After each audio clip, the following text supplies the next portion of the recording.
Are your eyelids making you look tired and older than you really are? With new advances in laser eye lift, this can usually be fixed in less than an hour with minimal discomfort, minimal downtime, and maybe a lot easier than you think.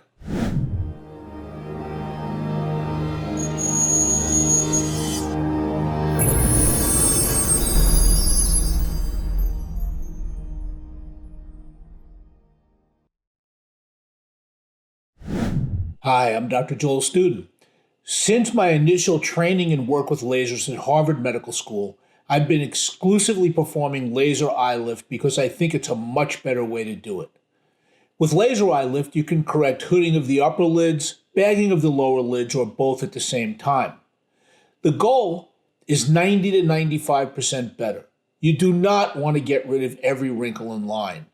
This is almost to be careful what you wish for, because if I get rid of every wrinkle in line for you, you're going to look like you were hung from the ceiling or that Catwoman we all read about. The goal is to look younger and natural. So let's talk about why laser eye lift instead of a regular eye lift with a scalpel. This is not laser resurfacing like an acne treatment or an anti-aging treatment for the full face. You're not resurfacing the eyes, you're actually using the laser as a scalpel. You're cutting exactly the same. So anybody that tells you that the results of a laser eye lift at the end is going to be any better than a regular eye lift with a scalpel, watch their nose. It's going to grow. It's exactly the same. You're cutting the same tissue away. So why use this fancy toy? The reason is that when you cut with a knife, you're cutting blood vessels and the lymphatics that make the swelling fluid.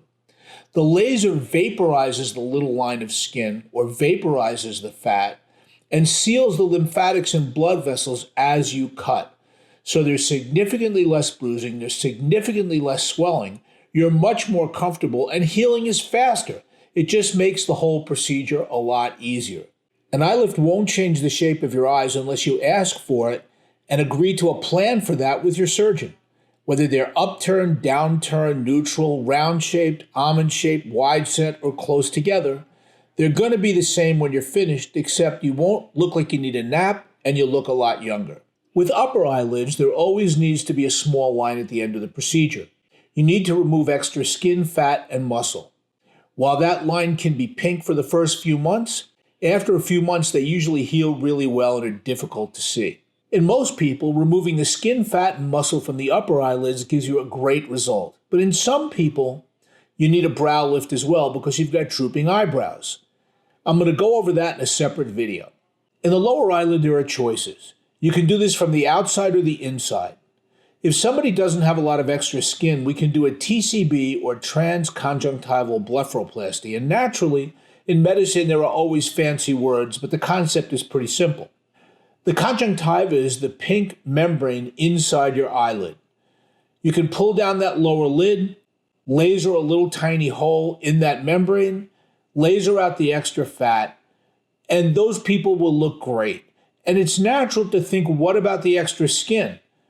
But if you really think about it, there isn't any extra skin, because if the eyelid curves outward from that bulging fat and you make it curve inward, the distance of the outward curve and the inward curve is similar. So there's not going to be any extra skin, and a mistake for a young plastic surgeon in training is to try to take away extra skin when you're going from an outward curve to the same distance in an inward curve, and that's how you might get a pulled down lid. So in this case, when there's not a lot of extra skin, doing that TCB is a great idea. If there is a lot of extra skin, the procedure is done through a small incision just beneath the lower eyelids. The skin is lifted, the extra fat is removed, the extra skin is removed, and tiny dissolving stitches are placed. After a few months, that incision is usually very hard to see. In my practice, eye lift usually takes 10 to 15 minutes per lid. So if I'm doing either uppers or lowers, it's less than half an hour. If I'm doing all four, it's anywhere from 40 minutes to an hour. The procedure is relatively quick. After an hour, you're home, and most people are very comfortable with minimal or no pain. The reason is that during the procedure, I'm blocking the area with a long-acting local anesthetic so the patient wakes up numb. Starting the pain medicine in the recovery room and taking it every 3 hours by the clock, By the time the 14-hour Novocaine wears off, you've taken your pain medicine enough times to build up a blood level. You're using cool compresses for the first night into the next morning. The laser helps with decreasing bruising and swelling, but there's always going to be some, and it's variable from patient to patient. Most people find that if they have surgery Wednesday, by Tuesday of the next week, they can go out and about. People will see little. They may need some makeup or tinted glasses, but they'll look a lot better than they did before the procedure. The final result, however, can take as long as 6 months because there's a little bit of residual bruising and swelling that always remains. At what age should you do an eye lift? It's not a function of age. There are young people that have hooding of the upper lids and bagging of the lower lids, and there are older people that don't. This is not if you're younger, you do a TCB, and if you're older, you have to do it on the outside. You have to look and see what needs to be corrected and pick the proper procedure. How long does an eye lift last? 1 second. That's right, you're getting older the second I'm done. And in the procedure, we can fix what's already happened, but we can't prevent what's going to happen tomorrow. Certainly what you do makes a difference. If people are in the sun all day long and they don't sun protect and they don't moisturize, things are going to come back faster. If you take care of yourself and you protect from the sun and you use a good moisturizer, it usually takes longer, but some of that's genetic and some of that's just a function of luck. We've all seen people that all of a sudden age 10 years. We age in spurts.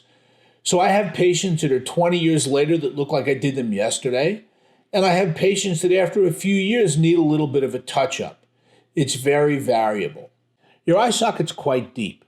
It contains the eyeball and the muscle cone behind the eyeball that moves the eye. Under the eyeball is a mattress of fat that goes all the way back. That mattress of fat is there so that when you run, your eyeball doesn't hit your skull and jiggle, making it hard to see.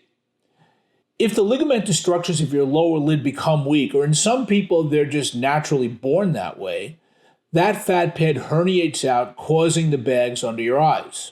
Some people look to fill the little troughs under those bags with fillers. I think that's not a great plan. The skin is very thin. You can often see it. I believe that it helps to stretch the skin, making it worse over time. And the problem is really not that you've got troughs. The problem is that you have eyelid bags and there are troughs under the bag. The proper way to fix that is to remove that extra fat back to the orbital rim. Some people might ask, well, why don't you take extra fat so it takes longer to come back? But that would result in hollow, unnatural-looking eyes. The goal is to give you young, natural-looking eyes. How long it will last? Well, as far as the skin is concerned, sun protection and moisturization will help. As far as reherniation of the fat, it's variable and somewhat a matter of luck. So eyelid surgery takes about 15 minutes an eyelid, is done under a light anesthesia similar to a colonoscopy.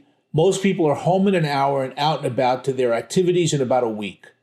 There's no question in my mind that laser eye lift is the way to go because of decreased bruising and swelling, and it's much more comfortable during the recovery period. For more information and to see before and after pictures, see my website, drstudin.com. Follow me here, and certainly hit subscribe so you know when additional videos are posted on my channel. I hope I've helped you.